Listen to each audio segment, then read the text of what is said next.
हरिः ओं सच्चिदानन्दरूपाय विश्वोत्पत्त्यादिहेतवे तापत्रयविनाशाय श्रीकृष्णाय वयं नुमः।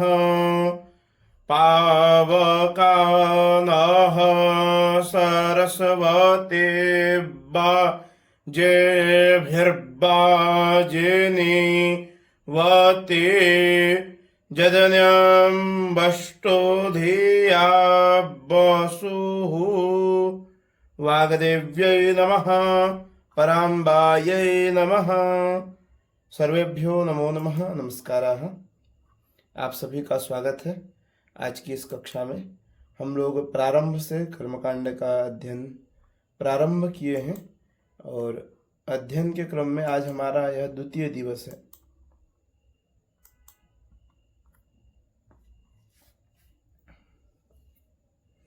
तो आइए हम लोग आज की इस कक्षा को प्रारंभ करते हैं। आप सभी धैर्यपूर्वक विषय का श्रवण करें। कहीं पे कोई भी जिज्ञासा हो, कोई भी प्रश्न हो, उसको नोट करें। उन प्रश्नों का समाधान किया जाएगा। और भी कोई आप लोग के मत हो, उनको भी आप नोट करके रखते चलेंगे। तो आइए हम लोग ने आज हमारा यह द्वितीय दिवस है प्रायोगिक विधि से वैदिक कर्मकांड की। आज यह द्वितीय कक्षा है। कल प्रथम कक्षा हो चुकी है। कल के कक्षा में हमने क्या क्या विषय देखा था, उसका पूरा कक्षा रिकॉर्ड वीडियो आप लोग को मिल गया होगा, आपने उसको देखा होगा।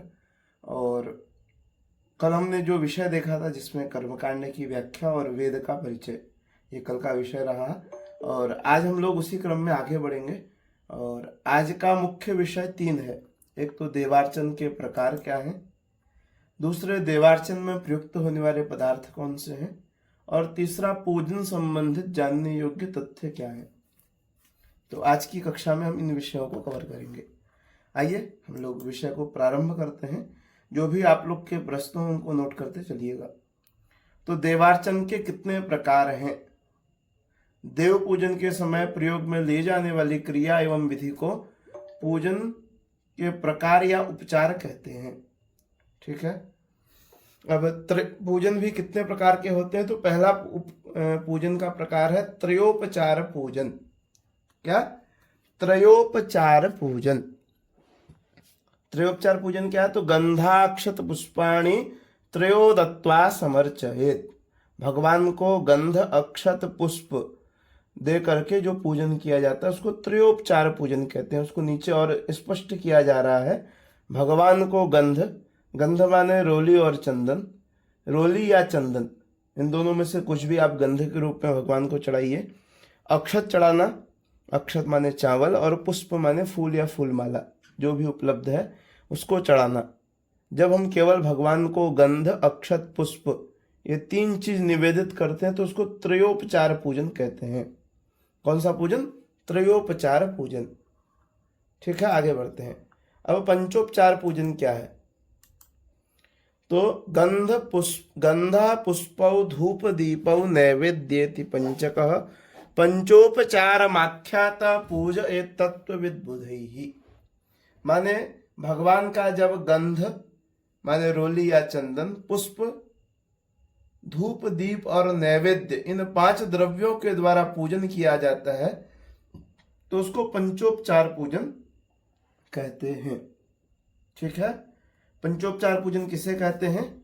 तो जब हम भगवान का गंध अक्षत पुष्प गंध पुष्प धूप दीप और नैवेद्य, इन 5 पदार्थों को भगवान को निवेदित करते हैं, इन 5 पदार्थों के द्वारा भगवान का पूजन करते हैं तो उसको पंचोपचार पूजन कहते हैं। आप चाहें तो इस श्लोक को याद कर सकते हैं, जरूरी नहीं है। यदि चाहें तो आपके ऊपर है। ये नहीं हम कर्मकांड कराने के लिए इसको आप याद कर सकते हैं, कहीं बताने के लिए, कहीं समझाने के लिए कि पंचोपचार पूजन क्या होता है। चाहे तो उसको हिंदी में आप ऐसे याद कर सकते हैं, गंध पुष्प धूप दीप और नैवेद्य, ये पंचोपचार के अंतर्गत आते हैं। आगे बढ़ते हैं। फिर है दसोपचार पूजन। क्या है? इसमें 10 उपचार होते हैं। तो पाद्यम अर्घ्यभ्याचमनम स्थानम वस्त्र निवेदनम गंधादयो नैवेद्यांता उपचारा दशक्रमात्।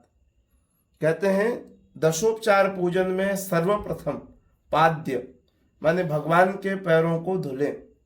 फिर अर्घ्य भगवान के हाथों को धुले। आचमन भगवान का मुख प्रक्षालन करें। स्नानम भगवान को स्नान कराएं। वस्त्र गंध रोली या चंदन अक्षत पुष्प धूप दीप और नैवेद्य, इन्हें दशोपचार पूजन कहते हैं। ठीक है, पूजन के 10 उपचार कौन कौन से हैं? तो इसको ऐसे आप कहिए, पाद्य, अर्घ्य, आचमन, स्नान, वस्त्र, गंध, अक्षत, पुष्प, धूप, दीप और नैवेद्य, इनको दशोपचार पूजन कहते हैं।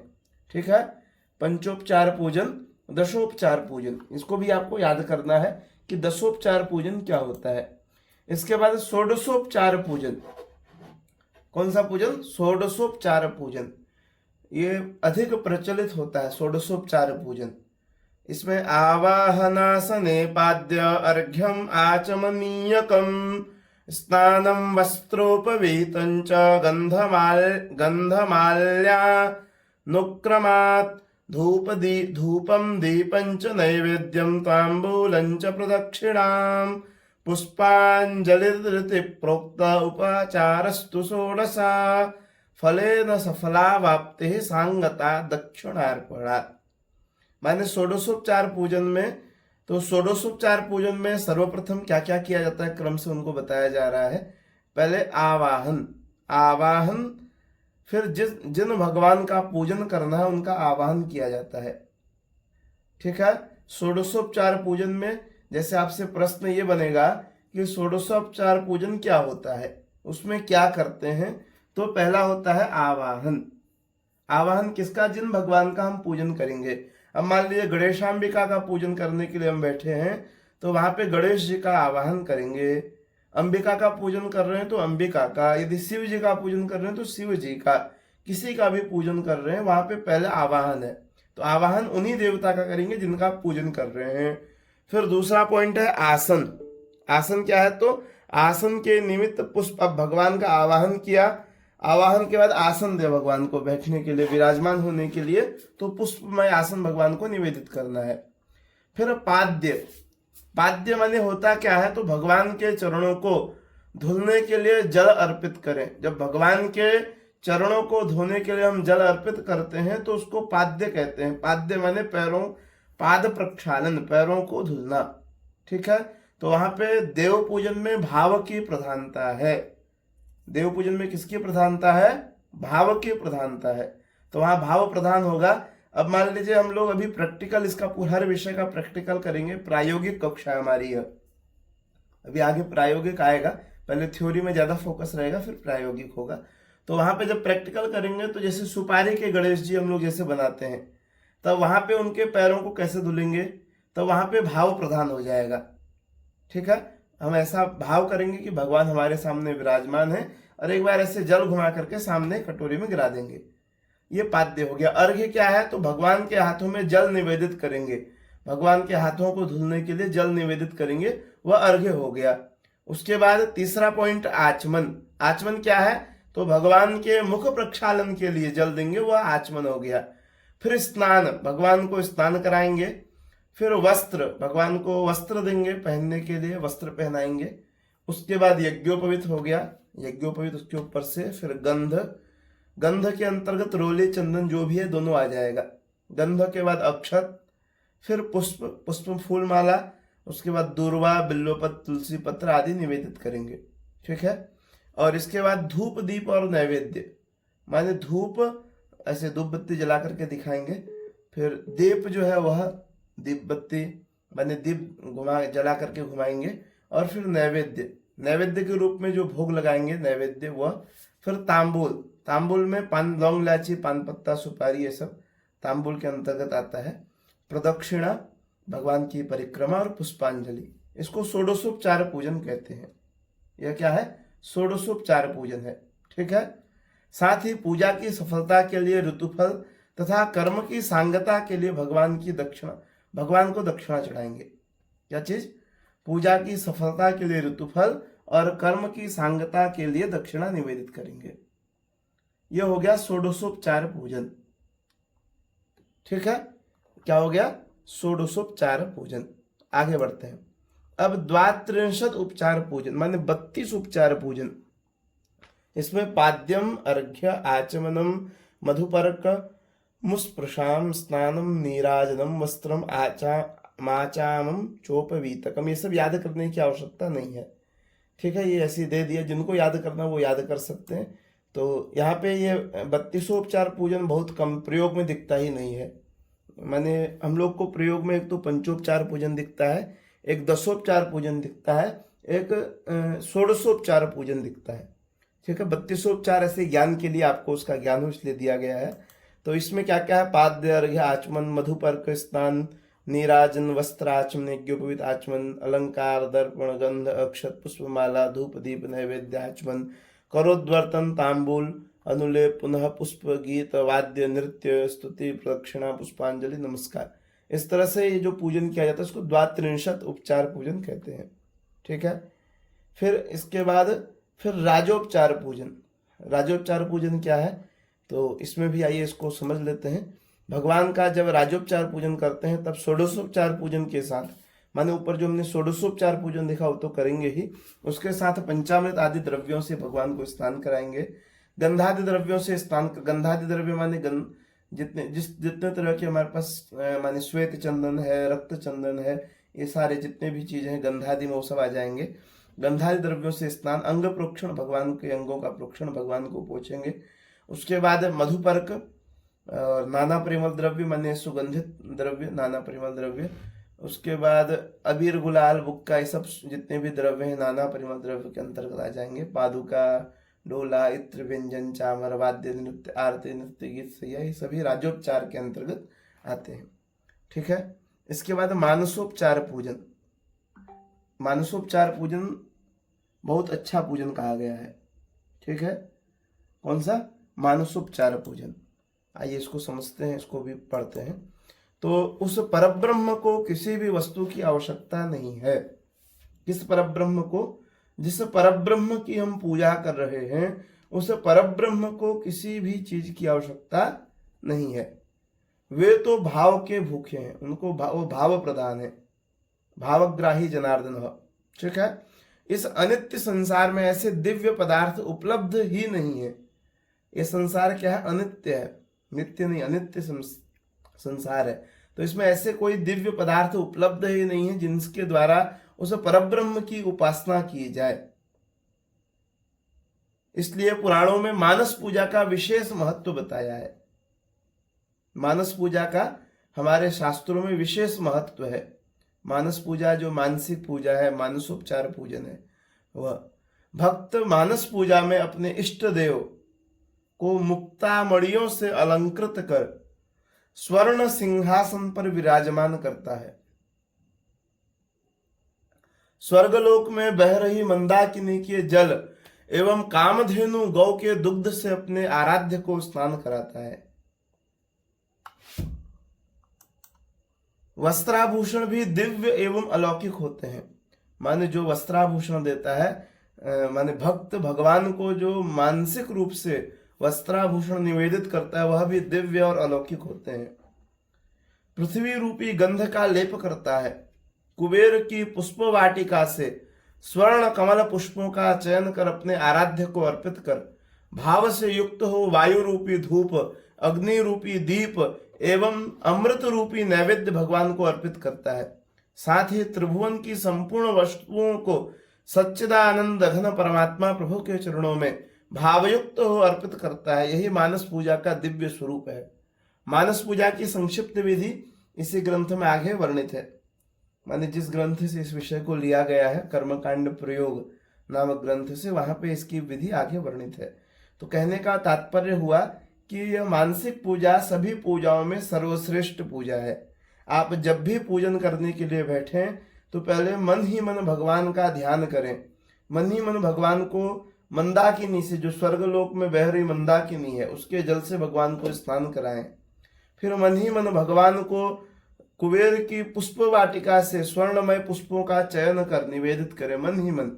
तो मानसिक पूजा का एक अपना अलग स्थान है, एक उसकी अलग सत्ता है। ठीक है, तो आप लोग मानसिक पूजा अवश्य करें। जो भी विषय आप लोग को समझ में नहीं आता है, जो भी डाउट हो, विषय को समझने का प्रयास आपको करना है। कोई भी विषय समझ में नहीं आता है, उसको आप नहीं समझ पा रहे हैं, उसको नोट करिए, अभी प्रश्नों का समाधान भी किया जाएगा। आइए, आज का दूसरा टॉपिक है देवार्चन में प्रयुक्त होने वाले पदार्थों का परिचय। माने जब हम भगवान का पूजन अर्चन करते हैं, उसमें जो भी पदार्थ प्रयोग में लिए जाते हैं उनका ये परिचय देखते हैं। तो कलश लक्षणम, हम लोग अब कलश कैसा लें, माने पूजन के समय किस तरह का कलश लेना चाहिए, कैसा कलश होना चाहिए। तो कह रहे हैं स्वर्णम वा राजतम वापे ताम्रम मृणमय जंतु वा अकालम वृणं चैव सर्वलक्षण संयुतम। अर्थात जो हम कलश ले वह या तो स्वर्ण का हो, सबसे श्रेष्ठ कलश किसका है, स्वर्ण का। स्वर्ण का नहीं हो तो रजत का हो, रजत माने चांदी का। चांदी का न हो तो तांबे का हो।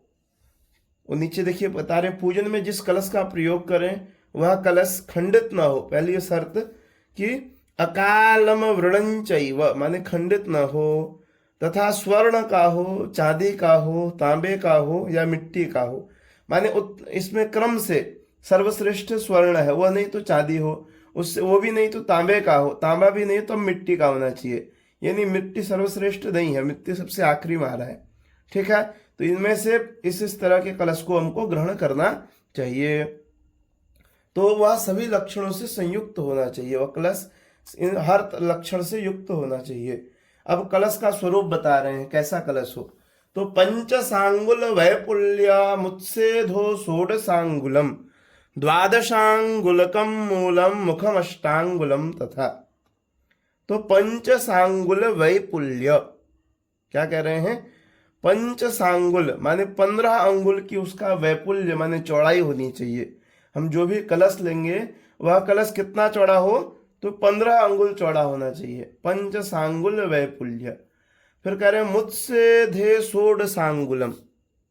ठीक है, तो मुत्सेधे षोडशांगुलम, 16 अंगुल का क्या हो, उसकी ऊंचाई हो, उस कलश की ऊंचाई कितनी हो, 16 अंगुल की हो, और उसकी चौड़ाई 15 अंगुल की हो। द्वादशांगुलकम मूलम, और उसका जो मूल हो, जड़ हो, वह कितने अंगुल की हो, 12 अंगुल की, नीचे की जो पेरी होती है। और मुखम अष्टांगुलम, तथा ऊपर का जो उसका मुख हो वह 8 अंगुल का होना चाहिए। ये कलश का लक्षण प्रतिपादित है जो। तो इतना ही बड़ा ही कलश आपको पूजन में ग्रहण करना चाहिए। ठीक है, किस तरह का कलश लें, तो पंचसांगुल वैपुल्य मुत्सेधे षोडशांगुलम द्वादशांगुलकम मूलम मुखम अष्टांगुलम तथा। स्पष्ट हो गया होगा। आइए आगे बढ़ते हैं। इसके बाद सप्तधान्य। सप्तधान्य का नाम आपने सुना होगा। जब हम कलश को स्थापित करते हैं, कलश को रखते हैं, तो कलश के नीचे सप्तधान्य रखते हैं। ठीक है, इसकी प्रयोग की विधि जब हम देखेंगे वहां समझेंगे।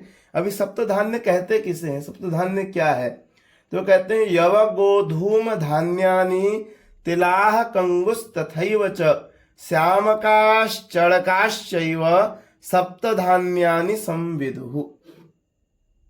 क्या कहते हैं, यव गोधूम धान्यानि तिलाह कंगुस तथैव च श्यामकाश्चड़काश्चैव सप्तधान्यानि संविदुः। माने यव माने जौ, गोधूम गेहूं को गोधूम कहते हैं, गेहूं, धान्य चावल धान, तिल कंगु एक प्रकार का बाजरा, और श्यामक माने सांवा, और चड़क माने चना। ये 7 धान्य है, इनको सप्तधान्य कहा जाता है। ठीक है, सप्तधान्य किसे कहते हैं, इसके लिए आप इस श्लोक को याद कर सकते हैं। एक श्लोक और मिलता है, माने प्रकारांतर में सप्तधान्य का एक श्लोक और मिलता है। क्या है, यव धान्य तिलाह कंगु मुद्ग चड़क श्यामकाः एतानि सप्तधान्यानि सर्व कार्येषु योजयेत्। कहते हैं यव माने जौ, धान्य धान, तिल कंगु एक प्रकार का बाजरा, मूंग और चना, और श्यामक माने सांवा, ये 7 प्रकार के धान कहे गए, इनको सप्तधान्य कहते हैं। इसके लिए क्या देखिए चित्र भी लिया गया है, यहाँ से आप सप्तधान्य को, ये जौ इस तरह का देखिए दिखता है, ये जौ है, ये गेहूं है, और ये धान हो गया, तिल हो गया, कंगनी हो गया, उड़द हो गया, मूंग हो गया, ये सप्तधान्य के अंतर्गत आते हैं। ठीक है, आइए आगे बढ़ते हैं। फिर दूसरा पॉइंट है सप्तमृत्तिका। क्या? सप्तमृत्तिका। सप्तमृत्तिका क्या होती है? ये इसको कलश के अंदर डाला जाता है। सप्तमृत्तिका का प्रयोग क्या होता है? जब हम नवरात्र आदि में कलश की स्थापना करते हैं या किसी भी पूजन में कलश को बैठाते हैं तो कलश के अंदर मिट्टी डाली जाती है, जिसको सप्तमृत्तिका कहते हैं। कौन सप्तमृत्तिका क्या होती है? देखिए, इस तरह का डिब्बा होता है सप्तमृत्तिका का। मार्केट में बहुत विभिन्न तरह से आपको मिल जाएगा, अलग अलग, कहीं ये मिलता है, कहीं पाउच मिलता है, अलग अलग तरीके से। तो अश्वस्थानात् गजस्थानात् वल्मीकात् संगमाद्रधात् राजद्वाराच्च गोष्ठाच्च मृदमानीय निक्षिपेत। माने अश्वस्थाना, जहाँ पे घोड़ा बांधा जाता है, जिसको घुड़साल कहते हैं, तो घुड़साल की थोड़ी सी मिट्टी। और गजस्थाना, जहाँ पे हाथी को बांधते हैं, हाथी साल की थोड़ी सी मिट्टी। बाबी माने जो दीमक की मिट्टी होती है, दीमक की मिट्टी, वल्मी जिसको कहते हैं। और संगमाद्रधात, संगम की मिट्टी, संगम की जो थोड़ी सी संगम की मिट्टी। और तालाब। राजद्वाराच्च गोष्ठाच्च, राजद्वार, राजद्वार माने राजा के दरवाजे की, राजमहल की मिट्टी। और गौशाला, गोष्ठाच्च, इन 7 स्थानों की मिट्टी को सप्तमृत्तिका कहते हैं। तो वर्तमान में इतने जगह से जो है 7 जगह की मिट्टी को एकत्र करके उसको सप्तमृत्तिका कहा जाता है। अब ये पाउच के अंदर क्या रहता है? वो सप्तमृत्तिका रहती है, 7 स्थानों से एकत्र की हुई होती है, या फिर मात्र मृत्तिका होती है। वहां तो भाव प्रधान हो जाता है हमारा भी कि हाँ, यह सप्तमृत्तिका है, उस भाव से उसका हम ग्रहण करते हैं। तो ये इतनी स्थानों की मिट्टी एकत्र करना संभव नहीं है, इस कारण से इसको सप्तमृत्तिका कहा जाता है। आगे बढ़ते हैं। फिर एक अगला पॉइंट, सर्वौषधि। क्या है? सर्वौषधि। इसका प्रयोग भी कलश के अंदर डालना होता है, माने कलश के अंदर सर्वौषधि भी डाली जाती है। ठीक है, आइए इसका क्या, सर्वौषधि क्या होती है? तो मुरा मांसी वचा कुष्ठम शैलेयम रजनी द्वयम सठी चंपक मुस्ता च सर्वौषधि गढ़ स्मृत। माने मुरा, मानसी, जटामांसी, वचा, बच, कुष्ठ, शैलेय, रजनीद्वय, हल्दी या दारू हल्दी, सठी, चंपक और मुस्ता, ये सर्वौषधि के अंतर्गत आते हैं। अभी हम सिर्फ आपको पदार्थों से परिचित कराते हुए चल रहे हैं। आगे जब शब्द आए कि सर्वौषधि, सप्तमृत्तिका, तो आप वहां पे भ्रमित न हो। फिर ये सब, अब पंचपल्लव। पंचपल्लव का प्रयोग क्या होता है? तो इसको भी कलश के ऊपर से आपने देखा होगा पल्लव रखे होते हैं, तो वहां पे जरूरी नहीं है कि आम के ही पत्ते हो, वहां पंचपल्लव का विधान है। माने 5 वृक्षों के पत्तों को पंचपल्लव कहते हैं। तो 5 वृक्षों का एक एक पल्लव। न्यग्रो धोदुम्बरो स्वस्थ चूतप लक्षस तथैव च। माने पीपल, पाकड़, बरगद, गूलर और आम, इन 5 वृक्षों के या इन 5 पत्तों को क्या कहते हैं? पंचपल्लव कहते हैं। ठीक है, किनको पंचपल्लव कहते हैं? इन 5 पत्तों को। कौन कौन से? पीपल, पाकड़, बरगद, गूलर और आम। ठीक है, ये पंचपल्लव है। अब जैसे हम लोग कलश जब स्थापित करते हैं तो कलश के अंदर पंचपल्लव डालते हैं, तो वहां पे जब हम पंचपल्लव डालते हैं तो आप ऐसे समझ सकते हैं कि वहां पे इनका ही ग्रहण करना है। ठीक है, आइए आगे बढ़ते हैं। फिर पंचरत्न। पंचरत्न क्या है? तो इस विषय में भी 2 मतांतर प्राप्त होते हैं। क्या है? कनकम, कुलिशम, मुक्ता, पद्मरागम च नीलकम, एतानि पंचरत्नानि सर्व कार्येषु योजयेत्। तो कनक, कनकम माने सोना, कुलिशम, कुलिशम माने वज्र या हीरा, फिर मुक्ता माने मोती, पद्मराग, पद्मराग माने माणिक, और फिर नीलकम, नीलकम माने नीलम। ये जो पंचरत्न है, ये 5 रत्न है, इनका उपयोग सभी शुभ कार्यों में करना चाहिए, तो इनको पंचरत्न कहते हैं। एक दूसरा प्रकार भी पंचरत्न का हमें प्राप्त होता है। क्या है? वज्र, मौक्तिक, वैडूर्य, प्रवालम, चेन्द्र, नीलकम, अलाभे सर्वरत्नानाम हेमम सर्वत्र योजयेत्। ठीक है, क्या है? वज्र, मौक्तिक, वैडूर्य, प्रवालम, चेन्द्र, नीलकम, अलाभे सर्वरत्नानाम हेमम सर्वत्र योजयेत्। माने वज्र, हीरा, मौक्तिक माने मोती, वैढूर्य माने नीलम, प्रवालम माने मूंगा, और चंद्र माने चंद्रकांत, और नीलकम माने नीलम। ये पंचरत्न कहे गए। यदि ये उपलब्ध न हो, यदि किसी कारण से ये रत्न उपलब्ध न हो तो सभी रत्नों के स्थान पर, कह रहे ना, अलाभे सर्वरत्नानाम हेमम सर्वत्र योजयेत, माने सोने, हेम, हेम माने सोना होता है, सोने का प्रयोग किया जा सकता है। यदि पंचरत्न हमको उपलब्ध नहीं है तो उनके स्थान पे हम स्वर्ण का प्रयोग कर सकते हैं। ठीक है, क्या क्या समझ में हमने समझा अभी तक? कलश का लक्षण, सप्त धान्य किसे कहते हैं, सप्त मृतिका किसे कहते हैं, सर्वौषधि क्या होता है, पंचरत्न क्या होता है और पंचपल्लव क्या होता है, इन विषयों को जाना। आइए आगे बढ़ते हैं। अब पंचामृत, पंचामृत का नाम आप सबने सुना होगा, और हम कोई भी पूजन करते हैं तो उसमें पंचामृत की आवश्यकता पड़ती है।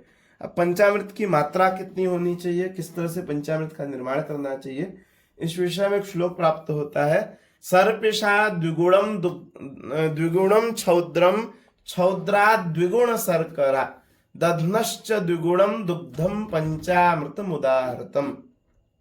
ये पंचामृत का उदाहरण है कि सर्पिषा, सर्पिषा माने घी होता है, सर्पिषा माने घी, सर्पिषा द्विगुणम छौद्रम, छौद्रम माने शहद, और छौद्रा द्विगुण शर्करा, और शहद का दुगना शर्करा, और दध्नश्च द्विगुणम दुग्धम, और दही का दुगना दूध, पंचामृतम उदाहृतम। तो घी से दुगुना शहद, शहद से दो गुनी चीनी, चीनी से दो गुना दही, और दही से दो गुना दूध, इस प्रकार से जो मिश्रण बनता है उसको पंचामृत कहा जाता है। ठीक है, यहाँ पे देखिए, दो घी के जितना घी लेंगे सबसे कम घी रहेगा, माने दूध इतना है तो दूध का आधा दही होगा, दही का आधा चीनी, चीनी का आधा शहद, और शहद का आधा घी।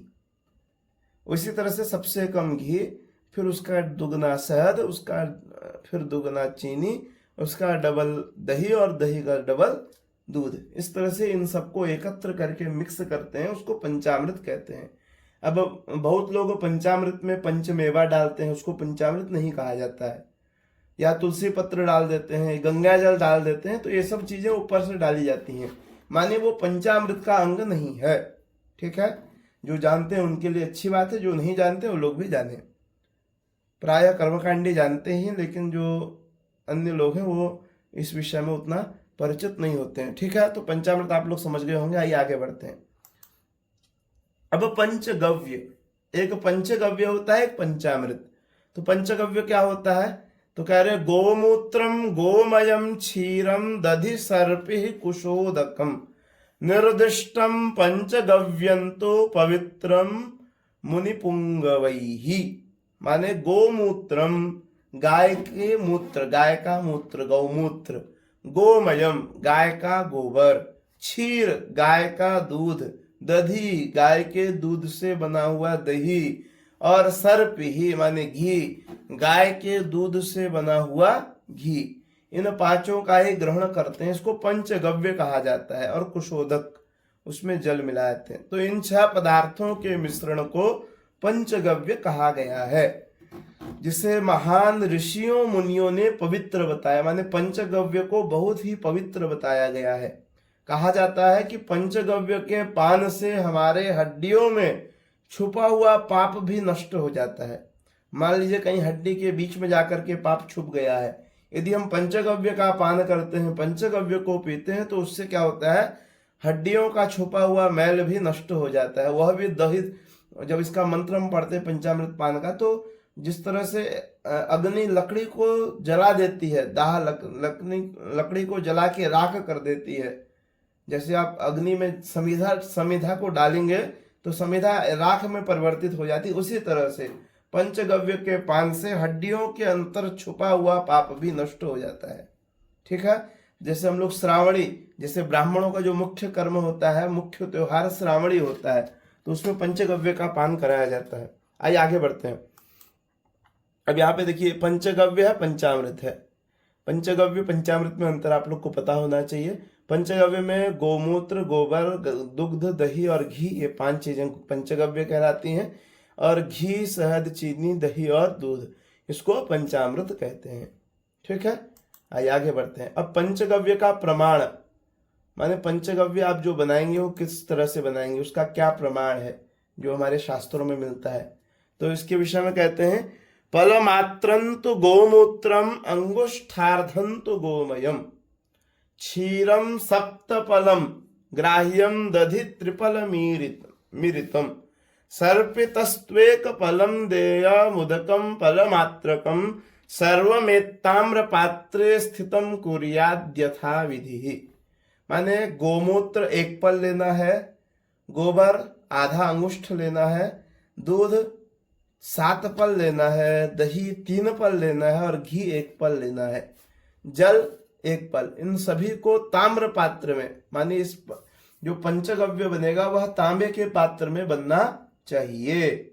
माने तांबे के पात्र में ही पंचगव्य बनाना चाहिए। तांबे के ताम्र पात्र में इन 5 वस्तुओं को लेकर के उसको पूरा मिला करके पंचगव्य का निर्माण करें। ठीक है, अब इसको ऐसे समझ सकते हैं जैसे गोमूत्र 1 पल कहा है, तो 1 पल माने 48 ml। आप समझिए 1 पल, पल जो है हमारी अभी की भाषा नहीं है, पुरानी भाषा है।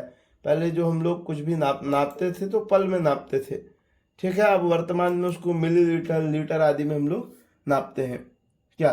तो यहाँ पे जो ये आपका पल बता रखे हैं कि गोमूत्र 1 पल, माने 1 पल का अर्थ है 48 ml गोमूत्र होना चाहिए। और गोमय कितना, गोमय माने गोबर कितना होना चाहिए, तो आधा अंगूठा। फिर दुग्ध कितना, तो 7 पल, माने 7 पल कितना हुआ, तो 336 मिलीलीटर ml। और दही 3 पल, 3 पल माने 144 ml। और घी 1 पल माने 48 ml और जल 1 पल अर्थात 48 ml। इतना इतना मात्रा में पंचगव्य बनना चाहिए। माने हम जब पंचगव्य बनाएंगे तो उसमें इस पदार्थ की इतनी मात्रा होनी चाहिए, कम ज्यादा नहीं होना चाहिए। यानी आपने जो गोमूत्र है वह 336 ml ले लिया और दुग्ध जो है वह 48 ml, ऐसा नहीं करना है। ठीक है, जिसकी जितनी मात्रा है, माने गोमूत्र आपका 48 ml होना चाहिए, गोमय थोड़ा सा, और दुग्ध 336 ml और दही 144 ml और घी 48 ml और जल 48। अब यहाँ पे 48 ml को आप चम्मच के माध्यम से समझ सकते हैं, माने जो छोटा वाला चम्मच आता है उससे 3 साढ़े 3 चम्मच, इस तरह से आप नाप करके वो समझ सकते हैं अपनी भाषा में। ठीक है, तो इस तरह से ये पंचगव्य का निर्माण करना चाहिए। आगे बढ़ते हैं, स्पष्ट हो गया होगा। अब नवग्रह समिधा, नवग्रह समिधा आप सबने नाम सुना भी है, देखा भी होगा। तो नवग्रहों के लिए ये नवग्रह समिधा का प्रयोग क्या होता है, जब हम हवन आदि करते हैं तो नवग्रहों की आहुति नवग्रह समिधा से देते हैं। तो क्या है, अर्कः पलाशश्च खदिरः अपामार्गोऽथ पिप्पलः उदुम्बरोः समीदुर्वाकुशाश्च समिधः क्रमात्। माने नवग्रहों की समिधा में सूर्य के लिए मदार की लकड़ी का ग्रहण, माने सूर्य के लिए मदार की लकड़ी लेते हैं, चंद्रमा के लिए पलाश की जिसको छूल भी कहते हैं, मंगल के लिए खैर की लकड़ी, बुध के लिए अपामार्ग जिसको चिड़चिड़ा भी कहते हैं, चिचड़ी, और उसके बाद गुरु के लिए पीपल की लकड़ी, शुक्र के लिए गुलर की लकड़ी, और शनि के लिए शमी, राहु के लिए दुर्वा और केतु के लिए कुश। इस तरह से हर ये नवग्रहों की 9 समिधा होती है। ठीक है, आपको इसका ज्ञान होना चाहिए कि किस ग्रह के लिए कौन सी लकड़ी का ग्रहण किया जाता है, कौन सी समिधा का ग्रहण किया जाता है, ये आपको याद होना चाहिए। ठीक है, सूर्य के लिए मदार, चंद्रमा के लिए पलाश, मंगल के लिए खैर, बुध के लिए अपामार्ग, गुरु के लिए पीपल, शुक्र के लिए गुलर, शनि के लिए शमी, राहु के लिए दुर्वा और केतु के लिए कुश। उसी को नीचे भी ये स्पष्ट किया गया है। ठीक है, आइए आगे बढ़ते हैं। अब ये कुछ यहाँ पे देखिए चित्र दे दिया है किस तरह से हमको नवग्रह समिधा मार्केट में प्राप्त होती है। इस तरह से आप देखेंगे ये सब अलग अलग आगे पीछे लगा हुआ है। तो इस तरह से ये सब सारी पिप्पल है, खदिर है, अर्क, औदुम्बर है, इस तरह से समिधाएं यहाँ पे दी हुई हैं। ठीक है, स्पष्ट हो गया। उदुम्बर कहते हैं गुलर की लकड़ी को। आइए अब मधुत्रय, मधुत्रय क्या होता है, तो दध्याज्यम मधुंचैव मधुरत्रयम् उच्यते। माने जब हम विवाह आप लोग कराएं, अभी हम लोग इसमें बहुत से विषयों को कवर करेंगे, तो जैसे हम विवाह कराते हैं तो वहां पे मधुपर्क दिया जाता है। तो मधुपर्क के समय इन तीनों चीजों को एकत्र करके मिला करके, कह रहे ना, घी दधी और मधु, इन तीनों को मधुत्रय कहते हैं। ठीक है, मधुत्रय का प्रयोग मधुपर्क में किया जाता है। आगे बढ़ते हैं। फिर अष्टरत्न है, बस आप ये जान लीजिए अष्टरत्न होते हैं, इनका प्रयोग जहां पे आएगा तो आप वहां समझ सकते हैं। अष्टरत्न में मोती, हीरा, मूंगा और शंख, नीलम, स्फटिक और माणिक, ये अष्टरत्न कहे गए हैं। इसके बाद अष्ट बीज होते हैं। क्या क्या है? धान, यव, मूंग, गेहूं। ये आपके ज्ञान के लिए यहाँ दे दिया गया है। महौषधि में ये सब औषधियाँ आती हैं, ये सब बड़े बड़े यज्ञों में ये सब प्रयोग में आती हैं। अष्टौषधि होती हैं, ये सब जब स्नान आदि के लिए सब प्रयोग में ली जाती हैं। अष्ट धातुएं होती हैं, कांसा, लोहा, शीशा, रांगा, तो ये सब सारे आपके ज्ञान के लिए यहाँ दे दिया गया है। ठीक है, आगे बढ़ते हैं। अब आज का तीसरा टॉपिक क्या है? पूजन के संबंधित जानने योग्य कुछ तथ्य हैं, कुछ बातें हैं। विष्णु भगवान को तुलसी पत्र, भगवान शिव को बिल्व पत्र, गणेश जी को दुर्वा, दुर्गा जी को अनेक प्रकार के पुष्प, सूर्य भगवान को लाल कनेर का पुष्प अति प्रिय है। ये माने इन देवताओं को ये चीजें बहुत ही प्रिय हैं। भगवान विष्णु को तुलसी पत्र, भगवान शिव को बिल्व पत्र, गणेश जी को दुर्वा, दुर्गा जी को अनेक प्रकार के पुष्प और भगवान सूर्य को लाल कनेर का पुष्प अति प्रिय है। जो चावल टूटे न हो उन्हें अक्षत कहते हैं। हम लोग पूजन में अक्षत का प्रयोग करते हैं। इसका अक्षत का, तो अक्षत माने जो चावल टूटे हुए नहीं हो उन्हें अक्षत कहा जाता है। अतः साबुत चावल 3 बार जल से धोकर ही पूजन आदि में प्रयोग करें। माने पूजन के समय हम जिन अक्षत का प्रयोग करें वहां ध्यान दें, या तो वो अक्षत टूटे हुए नहीं हो और जल से 3 बार धुले हो। ठीक है, ऐसे अक्षत का प्रयोग करें। तीसरा पॉइंट है, एक दीपक से दूसरा दीपक नहीं जलाना चाहिए। ऐसा करने से दरिद्रता आती है। मानी आपने देखा कि एक दिया जल रहा है, उसी से दूसरा दिया भी जला लिया, उसी से धूप बत्ती जला लिया, तो ऐसा ना करें। ऐसा करना उचित नहीं है। ऐसा करने से दरिद्रता आती है। आइए आगे बढ़ते हैं।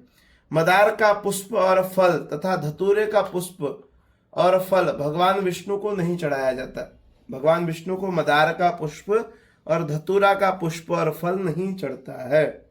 गौरी जी को अपामार्ग प्रिय है। अपामार्ग तथा सुगंधित सभी श्वेत एवं रक्त पुष्प भगवती को अति प्रिय है। पुष्प न मिलने पर पत्र, यदि मान लीजिए कभी ऐसी स्थिति आ जाए पुष्प हमको प्राप्त न हो, तो उस स्थिति में हम कैसे पूजन करें? तो वहां पे पुष्प के अभाव में पत्र से पूजन करना चाहिए। माने उस वृक्ष के पत्ते को ले लीजिए, उससे पूजन करिए। यदि पत्र ना मिले तो तृण, तृण न मिले तो वृक्ष की छाल, वो भी न मिले तो भक्ति युक्त होकर मानसिक पूजन करना चाहिए। ठीक है, छठा पॉइंट, पुष्पादि को धोकर के न चढ़ाएं। जब आप पूजन करें उस समय पुष्प आदि को धोकर के नहीं चढ़ाना चाहिए।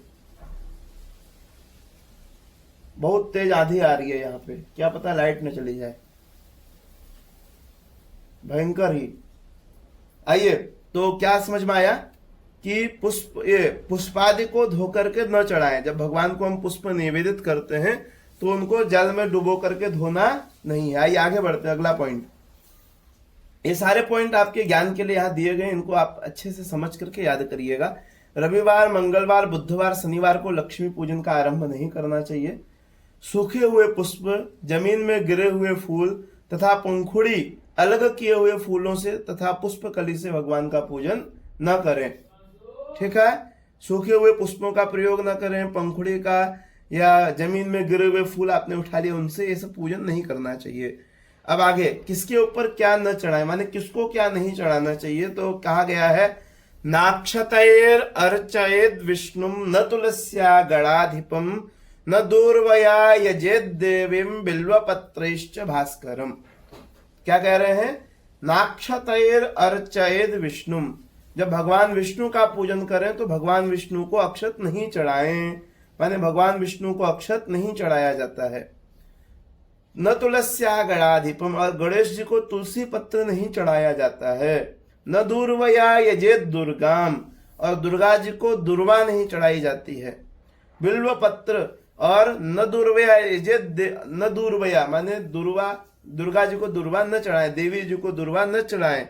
और बिल्व पत्रैश्च भास्करम, और भास्कर माने भगवान सूर्य को बिल्व पत्र नहीं चढ़ाना चाहिए, समर्पित न करें। ठीक है, इस चीज को आप लोग ध्यान देंगे। आइए आगे बढ़ते हैं।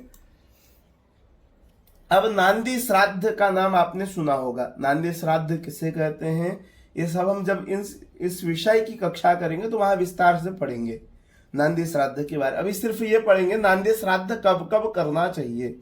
ठीक है, तो यज्ञोद्वाह प्रतिष्ठासु मेखला बंध मोक्षयोः पुत्र जन्म वृषोत्सर्गे वृद्धि श्राद्धम समाचरेत, ऐसा विष्णु पुराण में कहा गया है।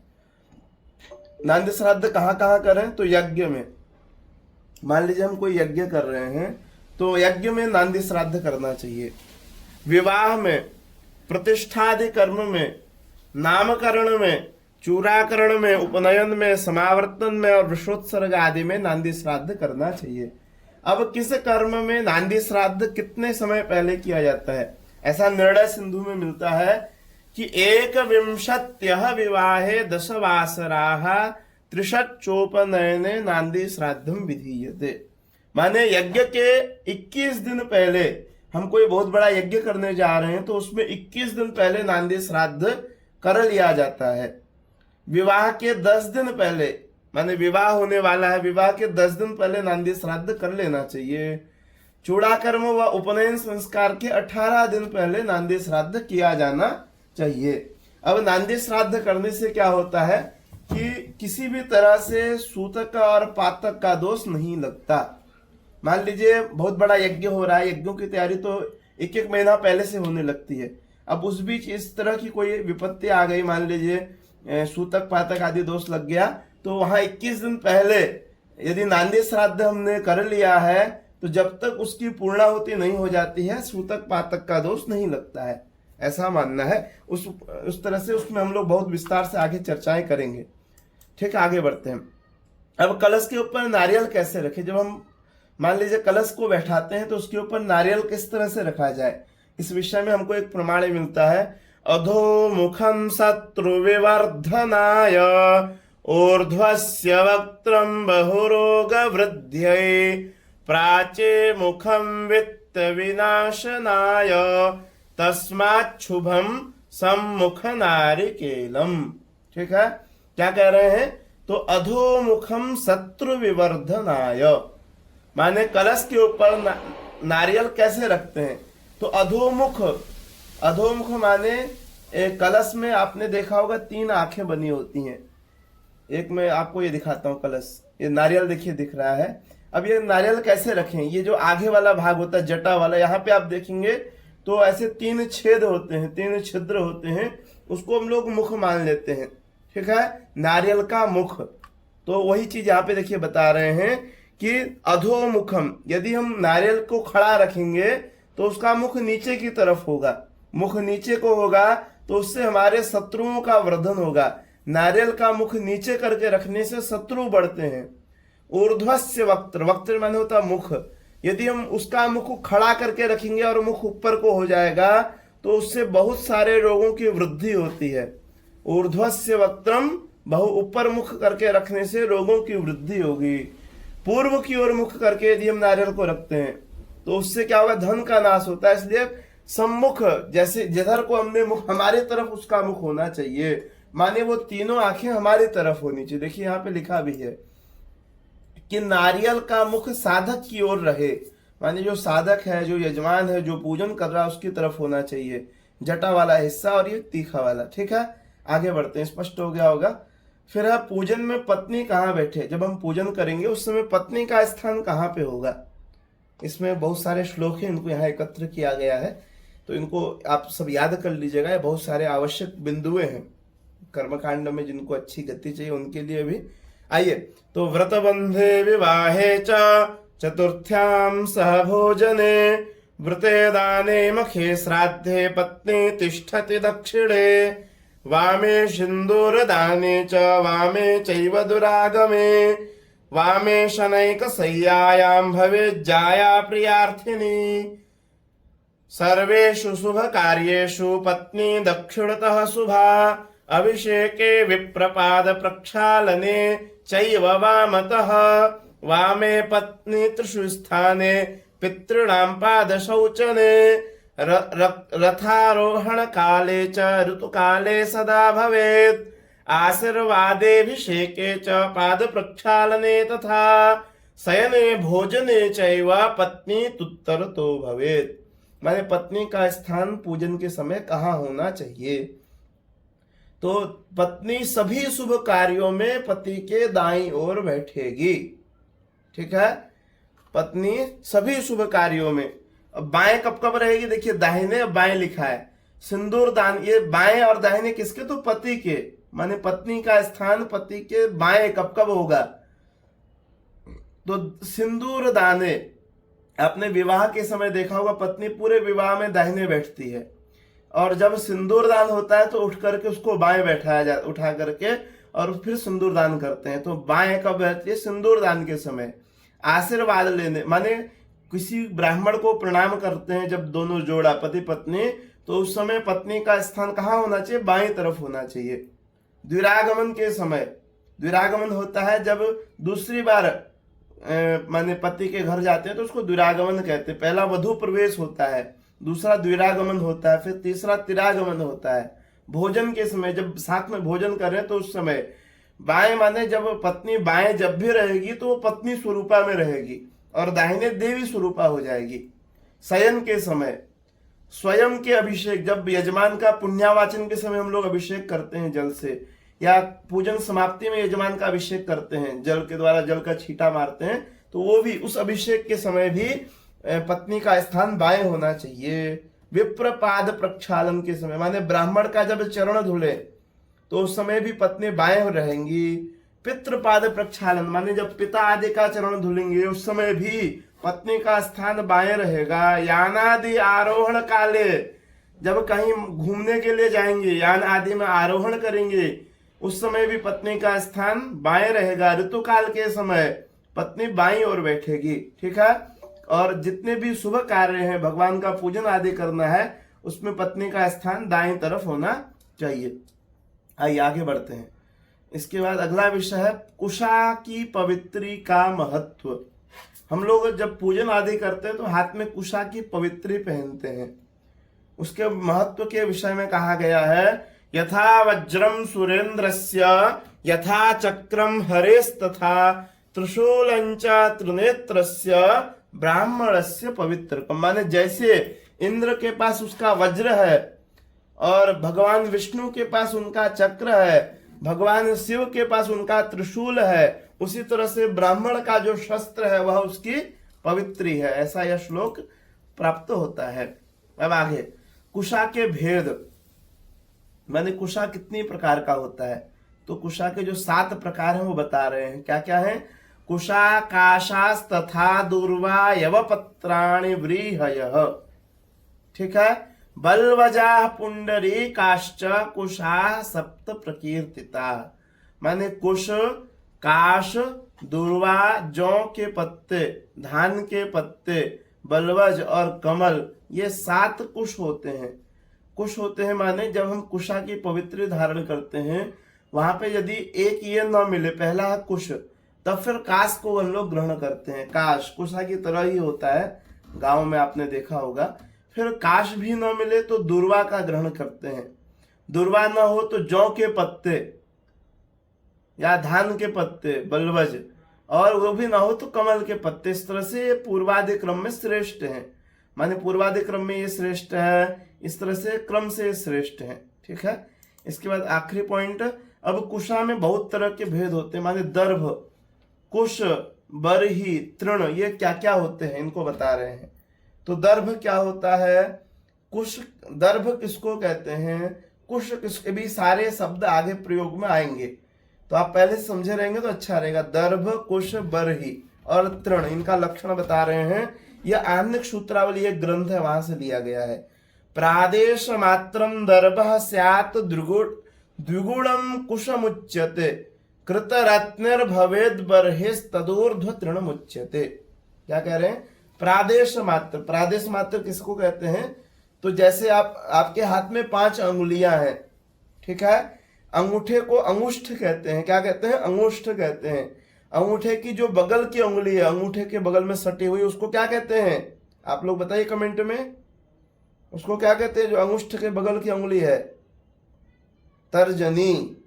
उसके बगल की उंगली जो बीच की उंगली है, सबसे बीच में, इधर भी दो इधर भी दो, उसको मध्यमा। उसके बाद वाली उंगली को अनामिका, और आखिरी में सबसे छोटी उंगली को कनिष्ठिका कहते हैं। तो जब हम तर्जनी और अंगुष्ठ का फैलाव, फैलाव माने उसको फैलाते हैं, तो उसको कहते हैं प्रादेश। क्या कहते हैं? अभी हम लोग प्रैक्टिकल में इसको समझेंगे भी, लेकिन तब भी पहले से आप ये समझिए प्रादेश किसको कहते हैं। तो अंगुष्ठ और तर्जनी उंगली का फैलाव, जितना उसको फैलाइए वो फैलाव क्या कहलाता है? प्रादेश कहलाता है। आगे प्रादेश बहुत जगह शब्द आता है, तो वहां पे आप समझ लीजिएगा। उसको दर्भ कहते हैं, माने प्रादेश मात्र कुशा जो होता है उतना बड़ा, माने अंगूठे और तर्जनी का जो फैलाव हुआ, उस फैलाव के बराबर जितना कुशा होगा उसको दर्भ कहा जाता है। फिर प्रादेश से दुगुना, माने मान लीजिए दर्भ प्रादेश, माने दर्भ को डबल कर दीजिए तो उसको कुशा कहते हैं। ठीक है, प्रादेश को डबल करके कुशा हो जाएगा। फिर कुतरत्नी, कुतरत्नी माने होता है कोहनी से कनिष्ठिका के मूल तक, माने कोहनी हम लोग कहते हैं जो ये हाथ जहाँ पे मोड़ते हैं तो ये कोहनी होती है। ठीक है, और कनिष्ठिका जो उंगली सबसे छोटी उंगली है, यहाँ इस कोहनी से कनिष्ठिका उंगली के बराबर इतना बड़ा जो कुश होता है उसको बरही कहते हैं, और इससे अधिक लंबा कुश होता है उसको तृण कहते हैं। तो दर्भ किसे कहते हैं, कुश किसे कहते हैं, बरही किसे कहते हैं, और तृण किसे कहते हैं, आप लोग को पता है। चारों कुशा ही है, लेकिन कितना दर्भ है, कितना कुश है, कितना बरही है और कितना तृण है, ये चारों शब्द अलग अलग कर्मकांड में अलग अलग जगह प्रयोग में आते हैं, इसलिए उनका ज्ञान आपको वहां पे होना चाहिए। ठीक है, और आगे बढ़ते हैं। तो इसके बाद आज इतना ही विषय रखा गया है, अभी इसमें बहुत कुछ प्रयोग में जानने के लिए है।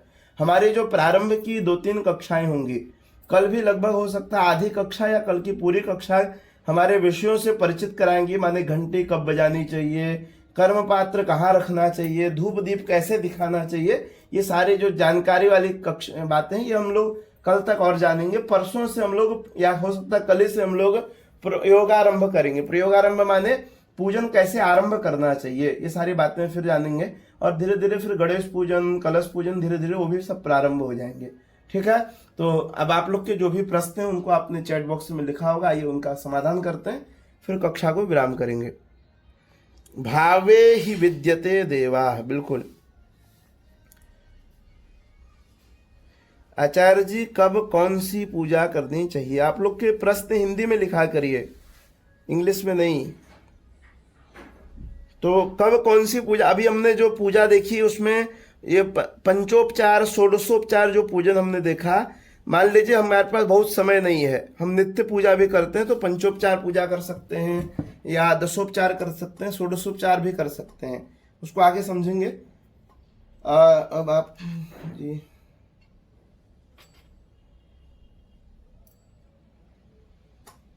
अब हाँ, आपको हमको कैसे पता चलेगा कि आप सही बोल रहे हैं कि गलत बोल रहे हैं? अभी हम आपको इसमें कुछ बोलना नहीं है, इसमें तो आपको सिर्फ भाव समझना है और ये विषय याद करने हैं, इसमें कुछ बोलना नहीं। जैसे अब मंत्र जब आएंगे, मंत्र वाला पक्ष आएगा तो वहां पे ये जो प्रश्न उठेगा कि आप गलत बोल रहे हैं कि सही बोल रहे हैं, तो उसका वहां समाधान होगा जब आपको पढ़ाया जाएगा कोई भी विषय। जैसे मान लीजिए गणेशांबिका पूजन का मंत्र पढ़ रहे हैं, गणानंत्वा मंत्र, अब आप सही बोल रहे हैं कि कैसे क्या बोल रहे हैं, तो पूरी कक्षा में इतने लोग जुड़े हैं तो हम क्या कह सकते हैं कि बीच में सबसे बुलवा नहीं सकते हैं। तो वहां पे हम लोग ऐसे कक्षा करेंगे, मान लीजिए एक बार मैं बोलूंगा, मैं 4-5 बार एक मंत्र को बोलूंगा, आप लोग ध्यान पूर्वक श्रवण करेंगे, और आप में से ही कोई 2-3 लोग का चयन होगा नित्य बदल बदल करके, और वो 2-3 लोग मेरे बाद उस मंत्र को दोहराएंगे, और बाकी सभी लोग उस मंत्र का जम के अभ्यास करके ऑडियो के रूप में मुझे भेजेंगे, और वहां पे जो गलती होगी उसको मैं स्पष्ट करूंगा। ठीक है, उस धीरे धीरे होगा। अभी वर्तमान का जो विषय हमारा चल रहा है, इसमें आपको ये ध्यान देना है, जो भी ज्ञानवर्धक बातें हैं उनको नोट करके याद करना है। ठीक है, हाँ, ये अभी जितना विषय है सब याद करना है, या सब नहीं याद करना, आपको जो जो लगे जरूरी है वो याद करना है, फिर पढ़िएगा, फिर आपको कुछ जरूरी लगेगा, एक बार में उतना प्रेशर आपको ऊपर लगे जैसा हो। और ये मैं एक चीज और कहना चाहूंगा, हमारी ये ऐसी कक्षा है कि महीने वाली कक्षा है, तो इसमें हम ये चाहेंगे कि एक महीने में लगभग 20 से 22 कक्षा होनी चाहिए। मंत्र कैसे याद करना है मैं सब आपको स्पष्ट करूंगा धीरे धीरे, जब अभी हम लोग आगे बढ़ेंगे, कैसे मंत्र का उच्चारण कैसे करें, कैसे याद करें। अभी 2-3 बातों का आप ध्यान रखेंगे कि हमारी यह कक्षा लगभग मैंने पर मंथ में आप लोग को जो दक्षिणा देनी है, ऐसा होता है या तो एक बार दक्षिणा जमा कर दीजिए फिर कक्षा अपनी चलती रहती सालों साल, तो इसमें पर मंथ की कक्षा है, तो उसमें आप भी चाहेंगे कि अधिक से अधिक हमको मिले और हम भी चाहेंगे कि अधिक से अधिक आपके पास जाए, तो इसलिए एक महीने में कम से कम हम लोग 20 कक्षा करने का प्रयास करेंगे, कि बहुत हो तो 20 कक्षा एक महीने में होनी चाहिए। तो आप लोग के पास ये जिम्मेदारी होनी चाहिए, जो भी विषय आप पढ़ते हैं, जैसे मान लीजिए आज आपने जितना भी पढ़ा इसको आज आपको आज ही तैयार करना है, कल के लिए नहीं छोड़ना है, फिर कल के लिए छोड़ेंगे तो कल कभी नहीं आता है, इस चीज को ध्यान रखेंगे। तो आज का विषय आज ही तैयार करेंगे, ठीक है। इसका वीडियो और इसका पीडीएफ आपको कल प्राप्त हो जाएगा, उसको देख करके दिन भर उसको अभ्यास करिए, याद करिए, और कहीं पे समस्या आती है तो आप निसंकोच होकर के पूछिए, ठीक है। ये कक्षा दिन में, कौन सी कक्षा दिन में हो जाएगी, क्या प्रश्न है। पूरा कर्मकांड कितने दिन में हो जाएगा, देखा जाएगा कितने दिन में होता है कर्मकांड, एक कोई छोटा सा विषय नहीं है। अभी पहले आप अध्ययन करिए। नांदी श्राद्ध क्या है, सूतक किसे कहते हैं। हाँ, आप लोग के प्रश्न आप लोग पूछ सकते हैं निसंकोच। नांदी श्राद्ध क्या है, सूतक किसे कहते हैं और पातक कब लगता है। देखिए, नांदी श्राद्ध एक तरह से श्राद्ध है, ठीक है। हम बताएं कि नांदी श्राद्ध की अधिक स्पष्टता हम कब करेंगे, जब उस टॉपिक को हम लोग पढ़ेंगे, नांदी श्राद्ध को जब पढ़ेंगे। अभी सिर्फ हमने ये देखा कि नांदी श्राद्ध कब करते हैं और कितने दिन पहले करते हैं, बस, ठीक है। जब हम पढ़ेंगे नांदी माने किसी टॉपिक को जब पढ़ेंगे तो उस टॉपिक में हम उसी समय विशेष चर्चाएं करेंगे कि यह क्या है, नांदी श्राद्ध है क्या, उसमें 10-12 उदाहरण आपको देंगे तो अधिक स्पष्ट होगा उस समय। और सूतक क्या है, पातक क्या है, सब हम लोग सामान्य जानते ही। सूतक माने जब कोई किसी के घर में किसी की मृत्यु हो जाती है तो हम कहते हैं कि सूतक लग गया है, ठीक है, या पातक लग गया है। किसी के यहाँ जन्म हो गया, जिसको जनना शौच या मरना शौच भी कहते हैं। अशौच, जिसको अशौच लग गया, माने किसी का जन्म हुआ तो जनना शौच हो गया, वहाँ 10 दिन 12 दिन कुछ नहीं खाना है, इस तरह से होता है। उसको हम लोग उसमें आगे चर्चाएं करेंगे, ठीक है। और किसी के कोई प्रश्न है। आपको कोई भी बुक नहीं लेनी है, बुक की जब आवश्यकता होगी मैं खुद ही बताऊंगा। अभी तो ये हम लोग जो पढ़ रहे हैं इसको, ये पुस्तक पूरी माने तैयार है, इसका मैं आपको फोटो भी भेजूंगा पुस्तक का, उससे आपको प्रिंट करा के पढ़ने में बहुत आसानी होगी, ग्रुप में आपको प्राप्त हो जाएगी, ठीक है। तो आज विराम करते हैं। कोई और किसी के प्रश्न हो तो आप पूछ सकते हैं। क्या एक सेकेंड, क्या है, क्या भोज्योत्सर्ग और नांदी श्राद्ध सामान्य नहीं, दोनों में अंतर है। भोज्योत्सर्ग अलग है, नांदी श्राद्ध अलग है। अब भोज्योत्सर्ग हो सकता है आपकी तरफ की एक कोई अलग परिभाषा हो सकती है, या अब इधर तो भोज्योत्सर्ग सुनने में नहीं आता है। भोज्योत्सर्ग या तो इधर आपकी उड़ीसा की तरफ हो सकता है, ठीक है। तो भोज्योत्सर्ग से क्या तात्पर्य हो सकता है, देखते हैं, इस पे स्पष्ट करेंगे। नांदी श्राद्ध के समान, नांदी श्राद्ध अलग विषय है, भोज्योत्सर्ग अलग विषय। एक बार इसको मैसेज करिएगा, मैं देखता हूं। अन्य कोई प्रश्न। हाँ बिल्कुल, इसका जो भी हम लोग अध्ययन कर रहे हैं पूरा पीडीएफ, इसका एक तो ये नोट्स पीडीएफ सब आपको ग्रुप में प्राप्त हो जाएगी, बिल्कुल। इसका वीडियो भी प्राप्त हो जाएगा, पूरी कक्षा रिकॉर्ड है। एक बार फिर से आप बैठ करके पूरा कक्षा श्रवण करिएगा तो कुछ और भी आपको इसमें आनंद मिलेगा, फिर श्रवण करिएगा फिर आनंद मिलेगा, ठीक है। इसको याद करिएगा, धीरे धीरे आगे हम लोग बढ़ते चलेंगे। तो आज विराम करते हैं। आप लोग की कोई विशेष प्रश्न नहीं है, जो भी हो आप निसंकोच 365 दिन 24 घंटा व्हाट्सएप में ऑडियो के माध्यम से चाहे टाइप करके उसको भेज सकते हैं, उनका पूर्ण रूप से समाधान किया जाएगा। सर्वेभ्यो नमो नमः, नमस्काराः, धन्यवादाः।